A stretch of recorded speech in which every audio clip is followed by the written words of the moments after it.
ele pode variar o número de oxidação do elemento central, como você já viu lá na aula de número de oxidação. Vamos observar, então, a nomenclatura para hidrácidos. Para hidrácidos, você usaria ácido mais o nome do elemento formador do ácido e a terminação hídrico, que é característica de ácidos que não têm oxigênio. Exemplo, HCl, ácido, cloro e a terminação hídrico, ácido clorídrico. HBr, ácido, nome do elemento, bromo, e a terminação hídrico, ácido bromídrico.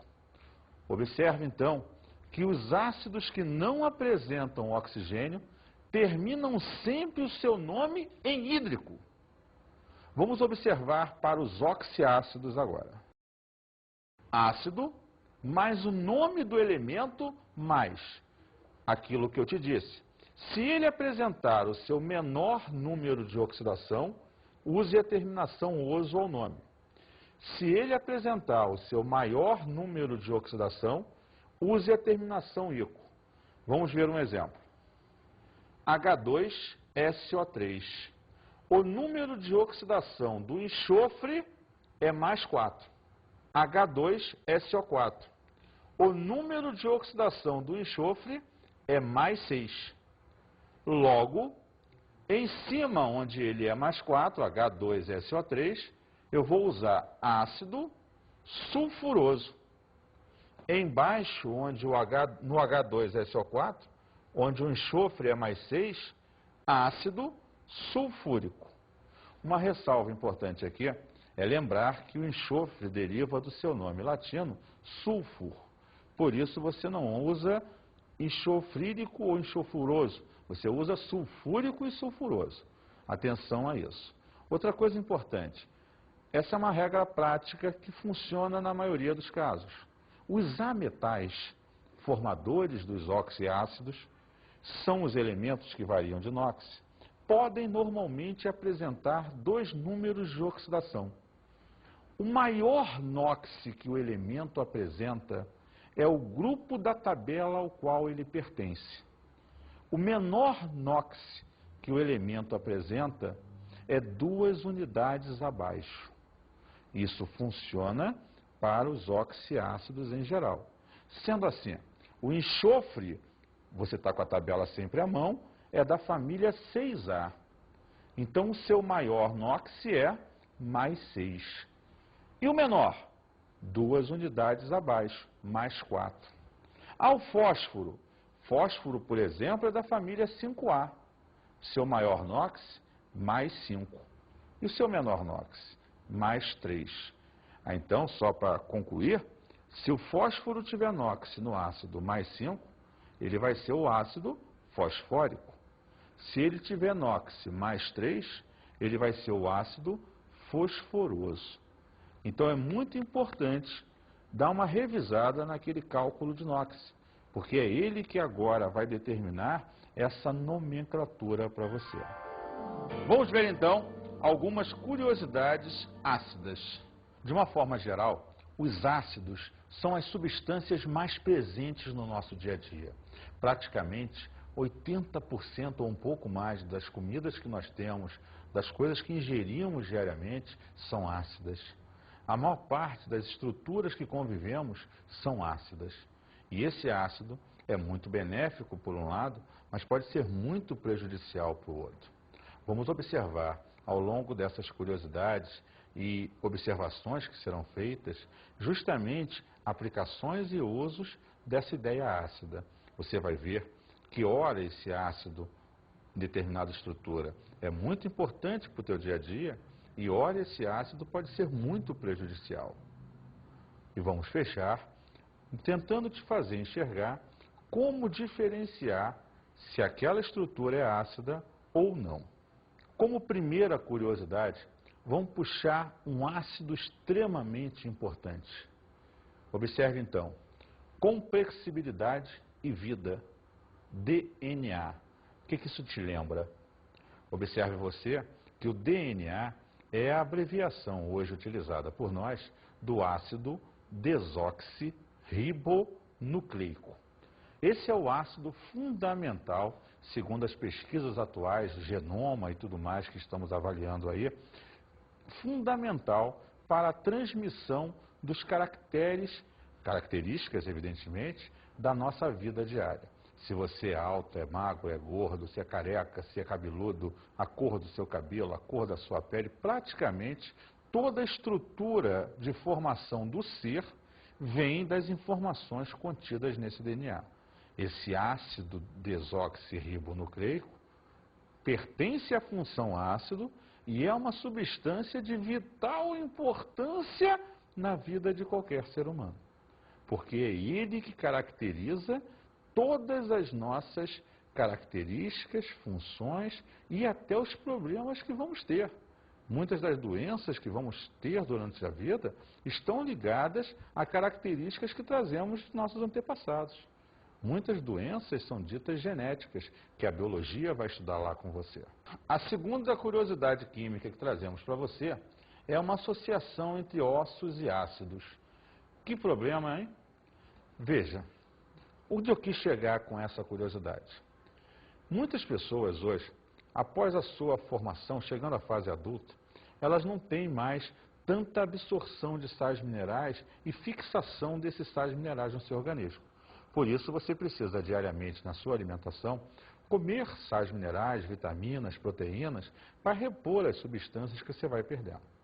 Os seus ossos têm como principal íon formador dos mesmos o cálcio.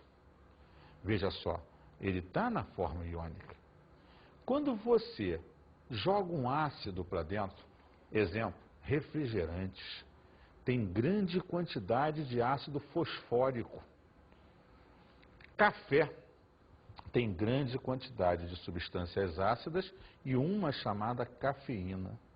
Essas substâncias, quando, por exemplo, ingeridas por você, elas vão para o teu sangue e elas reagem nos seus ossos, pegando o cálcio dos seus ossos e formando um sal. Fosfato de cálcio, por exemplo, no caso do refrigerante. Então, se esse cálcio sai do seu osso, o seu osso está perdendo cálcio.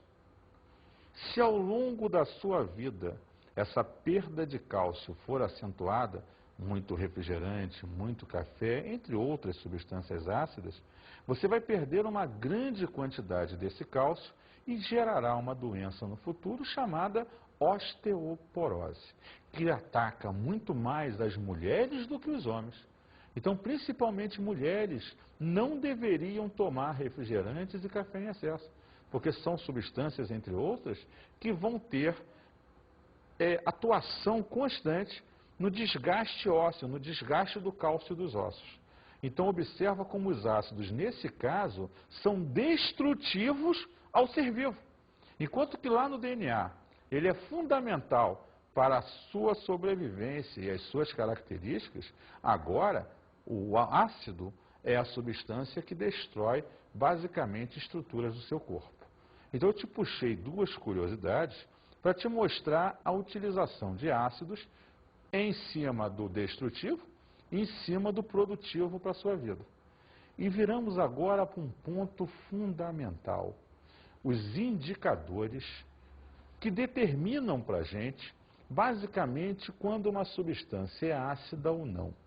O que são indicadores de cor? São substâncias que, em presença de ácido, vão adquirir uma determinada cor.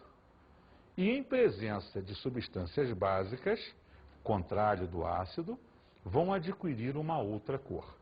É através deles, quando adicionados a uma determinada substância, que a gente determina se aquilo é ácido ou básico.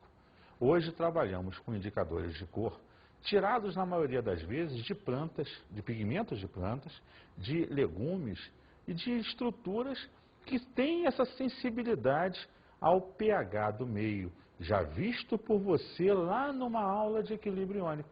O pH está associado a essa acidez. Lembra? Se o pH é baixo, a substância é ácida. Se o pH é alto, a substância é básica. Então você já tem essa noção, já viu isso várias vezes. E aí eu retomo aquela ideia do clipe inicial. A cor de muitas das flores depende unicamente do tipo de solo em que ela vai estar. Vamos observar aqui alguns pequenos experimentos onde eu vou tentar te mostrar a mudança de cor independendo do meio em que você esteja. Vou pegar alguns exemplos de substâncias, mas em primeira mão eu vou fazer com duas substâncias típicas. O ácido clorídrico, que é o principal ácido presente na sua digestão, dentro do seu suco gástrico no estômago, e o hidróxido de sódio, ou soda cáustica, que é uma base comum que se usa em materiais de limpeza em geral. Vamos lá.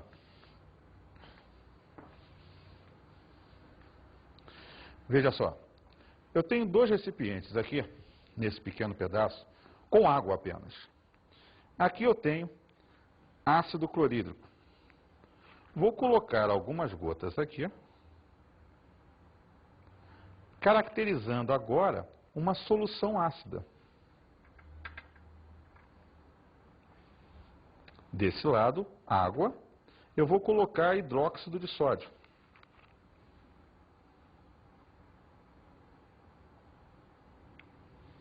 Caracterizando uma solução básica.